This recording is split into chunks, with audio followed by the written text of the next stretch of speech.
Warrior football team booked up their Christmas Eve plans last night after beating Washington State 24-10, earning a spot into the 7th annual Sheraton Hawaii Bowl. UH now postseason bound for the 6th time in 7 years, improving to 22-5 at home in the month of November since 1999. Warriors were led behind the arm of junior quarterback Greg Alexander, who went for a career-high 315 yards passing and 2 touchdowns. Sophomore Greg Salas had the big night amongst receivers, hauling in 7 catches for 131 yards and 1 score. And on defense, Warriors were stingy, allowing just 196 yards of total offense, forcing 2 turnovers and recording 5 sacks. UH now with 3 victories over the Pac-10 in the last 3 seasons. The way they feel about any WAC schools is that they chalk it up as a win. No matter if they're the bottom of the barrel or the top, they feel like they could beat any WAC opponent. And we knew that coming in, and so we just wanted to prove a point. You know, we had a lot of adversity to go through this year, but it feels good to know we're going to be playing on Christmas Eve. And I'm excited. I'm cherishing every day down here, and to know that I got another month's work down here is definitely exciting for me. And, we don't want to go out, as seniors without having the bowl game and stuff like that. So definitely, this was a huge win, but we don't want to overlook Cincinnati. That's also a big game. To be bowl eligible now and to be committed to a bowl, release some of the pressure, and now we could just have fun. Regular season not pow yet. Next Saturday night, Warriors will go up against Big East champion, 13th ranked and BCS bowl game-bound Bearcats at Cincinnati. UH looking to make school history as Hawaii has never beaten a team that went on to play in a bowl championship series game in that same season. Nationally televised kickoff set for 6:35. As far as the Hawaii Bowl goes, an opponent for UH is expected to be named next week. Good evening, everybody. Okay, Warrior football fans and players all at once, we can take a collective sigh of relief. Because as of last night, the pressure for the Warriors to earn a bowl bid is officially squashed. And needless to say, it's a big relief for the senior class. I'm excited.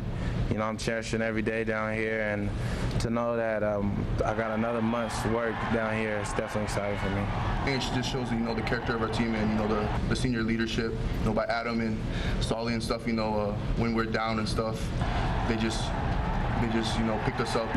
As a team, we just stuck together. You got to credit the seniors. They give us great leadership, and it feels good to get to a bowl game for them.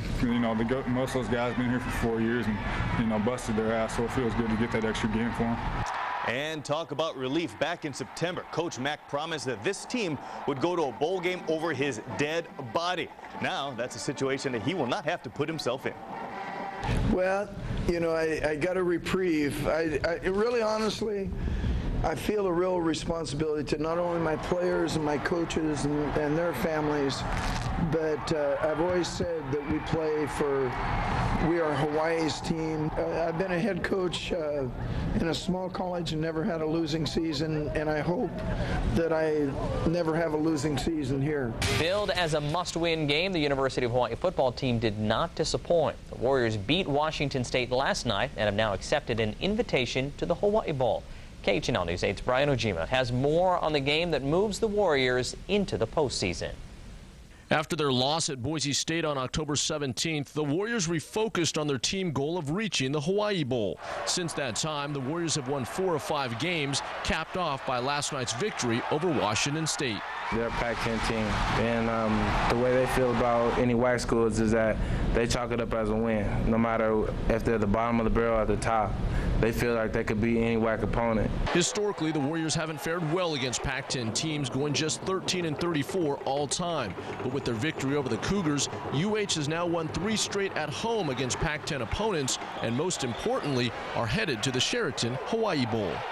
It feels great, and definitely we had a lot of fans jump off ship, and we always talked about as a team we got to stay together, and we had a lot of adversity to handle early in the season.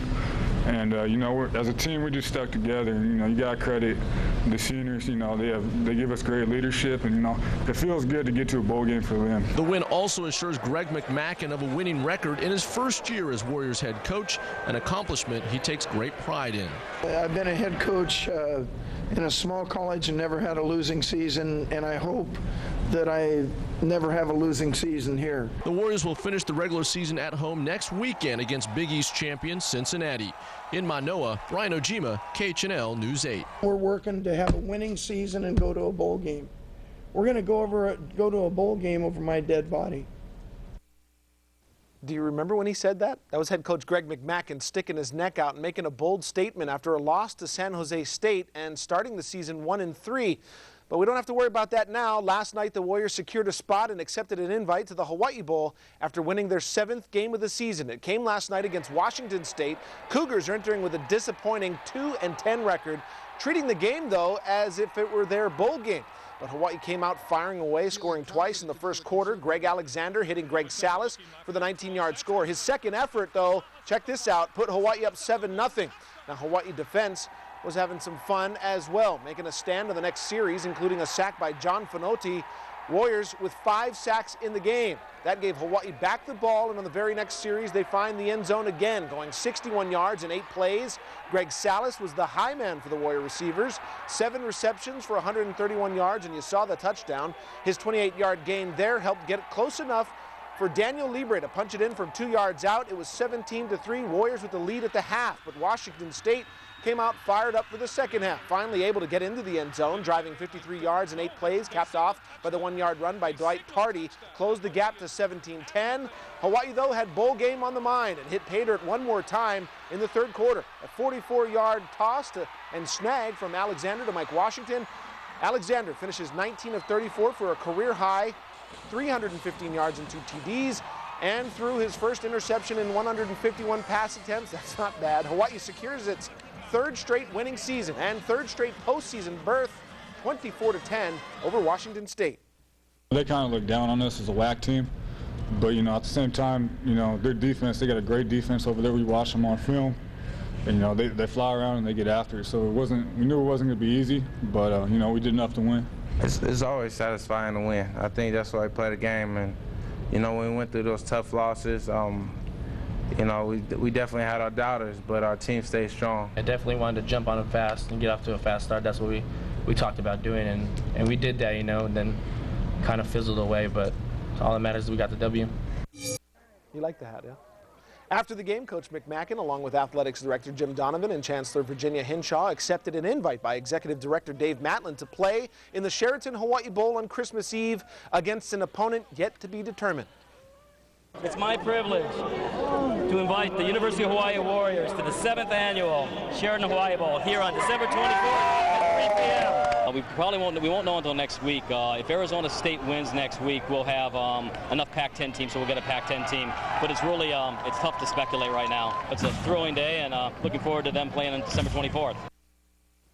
But first, Hawaii would like to end the regular season on a good note, and it's senior Saturday night. 13th ranked Cincinnati comes to town. The Bearcats are the Big East champs and BCS bowl bound. The nationally televised game is at 6:35 Saturday in Halava, and we'll have all of your pregame stuff coming up this week.